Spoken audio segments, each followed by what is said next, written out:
Hi TJ, welcome back to the brew shop at 6512 Maplewood Road. So we have been allowing our beer, and it's now beer, to ferment for 7 days now. It's been 7 days, it's now Wednesday morning. And now we're going to go to the secondary fermentation container, which is this carboy right here. Now, Barry, if you can get a close-up. I mentioned that this would be a very hoppy ale because your friends like hoppy, piney ales. And in the last few videos, I talked about hopping as being two sort of purposes. One is to bitter the beer, and that would be the boiling hops. And the other is to give flavor to the beer, and those would be the aroma or the flavoring hops. So like anything, when you boil it, you boil away the flavors, right? So when you're adding flavor hops, aroma hops, the idea is to add them at the last bit of the boil, 15, 10, 5 minutes at the end of the boil. And that's what we did with our particular beer. But there's another thing you can do with the hops that goes beyond the boil and imparts a bit more flavor to the beer, and that's dry hopping. So that's what I've done here. Is in the secondary fermenter, which is a glass carboy, and this has been sanitized, by the way. I put those drop pellets. I used Simcoe and Chinook hops, 1 ounce each. Put them in here, and I also added a little bit of priming sugar. Now that isn't normally done in the secondary fermenter stage. We would do that at the bottling.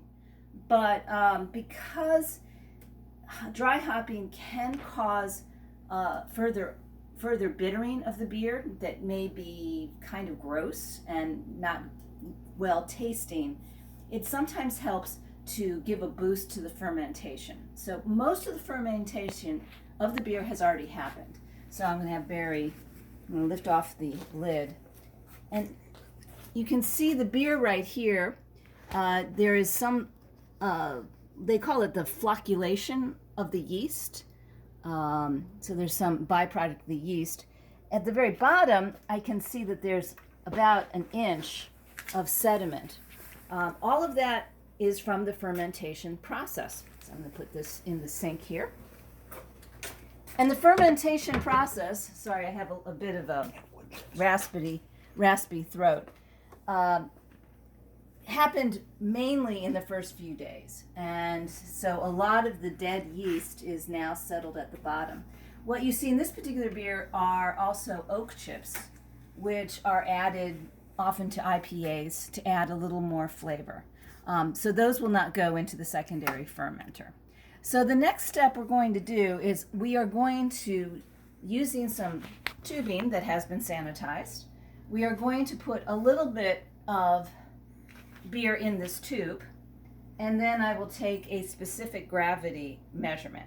And this is something that tells me how much alcohol is in the beer. It's used to calculate that.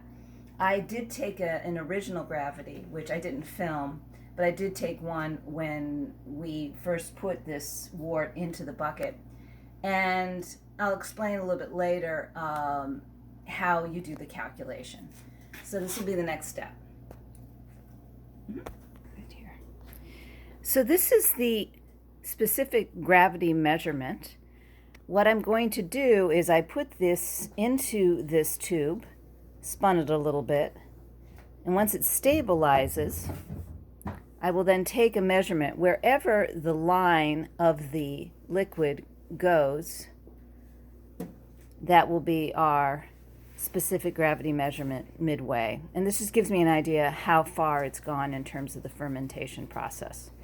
By adding sugar to the secondary fermenter, not only will I counteract some of the off effects of dry hopping, I will also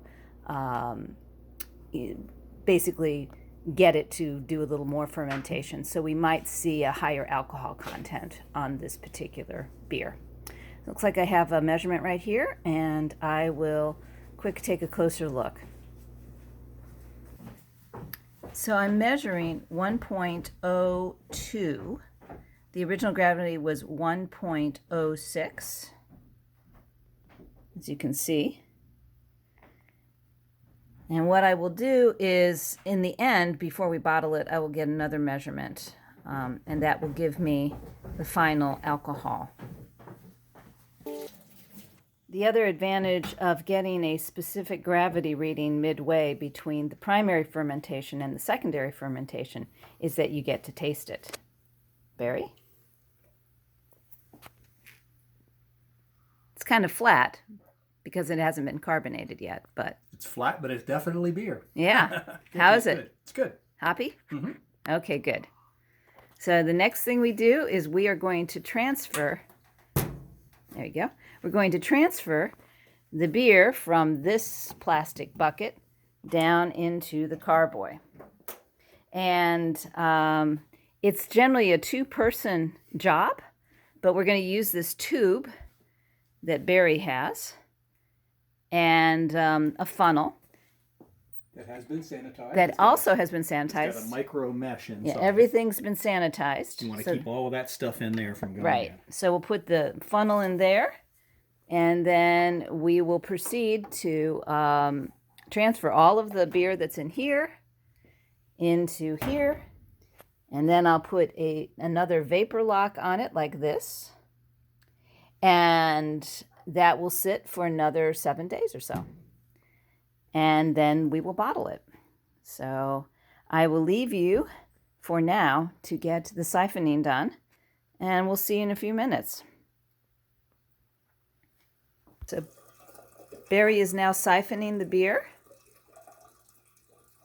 catching all of the gunk in there, using that screen. See a little oak chip there. And it's siphoning down, slowly but surely.